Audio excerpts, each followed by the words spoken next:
بسم اللہ الرحمن الرحیم۔ میری طرف سے تمام دیکھنے اور سننے والوں کو السلام علیکم۔ میں آج آپ کو شوگر کے بارے میں یہ بتاؤں گا کہ کون سی چیز استعمال کر کے شوگر سے بچ سکتے ہیں اور کون سی چیز استعمال کریں تو شوگر مینٹین نہیں ہوگی اور بڑھتی رہے گی۔ شوگر اس دور میں بہت تیزی سے پھیل رہی ہے، حتیٰ کہ بچوں میں بھی یہ بیماری بہت تیزی سے پھیل رہی ہے۔ بوڑھوں میں یا ایج کے اعتبار سے تو ہے ہی ہے، لیکن ینگ بچوں میں آپ دیکھیں تو ان کے ساتھ بھی شوگر کا مسئلہ اس ٹائم عام ہوتا جا رہا ہے۔ اس میں کچھ ہماری غذا میں جو چیزیں ہم شامل کرتے ہیں، کچھ اس کی اور کچھ ہماری اپنی لاپرواہی کہ ہم کسی چیز کی پرہیز نہیں کرتے، جو کچھ آتا ہے ہم کھاتے جاتے ہیں، یہ نہیں دیکھتے کہ اس کا ہماری باڈی پہ کیا اثر پڑے گا۔ تو میں آج آپ کو یہ بتاؤں گا کہ کن کن چیزوں کو آپ استعمال کریں اور کن کن چیزوں کو آپ نہ استعمال کریں تو آپ انشاءاللہ اس پریشانی اور ٹینشن سے اپنے آپ کو بچا سکیں گے۔ تو میرا یوٹیوب چینل اس کو آپ دیکھیں، سبسکرائب کریں، لائک کریں تاکہ ہر میری آنے والی ویڈیو کا نوٹیفیکیشن آپ کے پاس جائے۔ آج میں آپ کو شوگر کے بارے میں کچھ معلومات بتاؤں گا کہ کس وجہ سے شوگر کی بیماری عام ہوتی جا رہی ہے۔ یہ بچوں اور بوڑھوں میں بہت تیزی سے پھیل رہی ہے۔ آپ کو کچھ ایسی غذا کے بارے میں بتاؤں گا جس سے آپ اپنی شوگر کو کنٹرول کر سکیں گے۔ آپ لوگ کوشش کریں کہ ہر 3 گھنٹے کے بعد کچھ نہ کچھ کھائیں۔ اگر مثال کے طور پہ جس بندے کو شوگر ہو تو اسے یہ کوشش کرنی چاہیے کہ ہر 3 گھنٹے کے بعد کچھ نہ کچھ چیز وہ کھاتا رہے۔ اس کھانے سے کیونکہ شوگر کے مریض کو کھانا جلد ہضم ہو جاتا ہے، تو اس لیے ہر 3 گھنٹے کے بعد کھانے سے آپ کی شوگر کا لیول برابر رہے گا، اور 3 گھنٹے کے بعد کھانے سے اس میں جو کمزوری وغیرہ اس پہ بھی اثر پڑتا ہے۔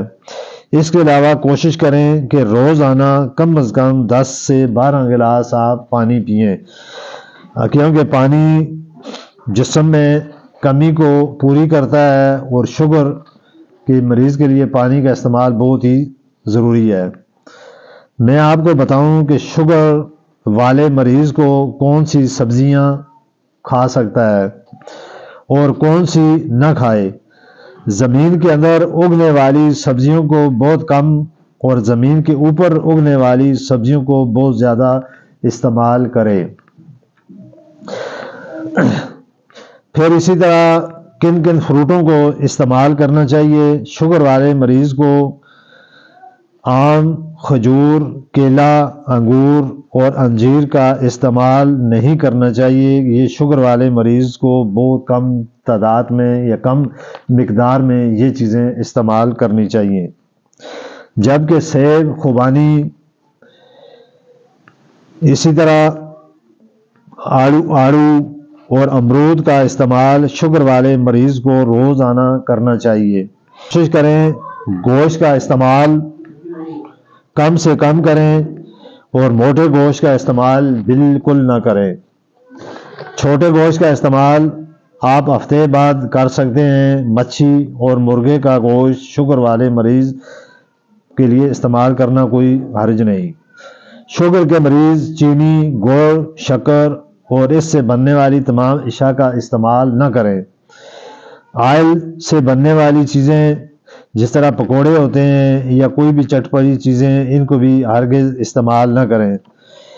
تو یہ جو چیزیں کوشش کریں چکی سے پیسا ہوا آٹا استعمال کریں، اور اسی طرح بے شمار جو ایسے جوس ہوتے ہیں جو انسان کے لیے نقصان دہ ہوں۔ بعض جوس ایسے بھی ہیں جو فری شوگر ہوتے ہیں، وہ آپ استعمال کر سکتے ہیں۔ پھر آپ کو زیادہ سے زیادہ ورزش کرنی چاہیے، یعنی جتنی آپ چہل قدمی کریں، جتنا آپ صبح کے وقت کسی اپنے صحن میں یا کسی گارڈن میں جا کے ٹھنڈے ٹھنڈے سانسیں لیں، چہل قدمی کریں، تو اس چہل قدمی کرنے سے شوگر والا مریض اس کا لیول شوگر کا مینٹین رہتا ہے۔ تو آپ ان چیزوں کو، جو چیزیں میں نے بتائی ہیں، ان چیزوں کو آپ استعمال کر کے بغیر میڈیکل دوائیں یوز کرنے سے یہ چیزیں آپ استعمال کریں تو اپنے شوگر کو کنٹرول بھی کر سکتے ہیں اور شوگر جیسے مرض سے اپنے آپ کو بچا بھی سکتے ہیں۔ تو یہ میری تمام جو چیزیں ہیں ان کو اول سے آخر تک سنیں، ایک ایک چیز پہ عمل کریں تو انشاءاللہ تعالی اللہ پاک آپ کو ضرور شفا دیں گے۔ تو میں اسی کے ساتھ آپ سے اجازت چاہتا ہوں۔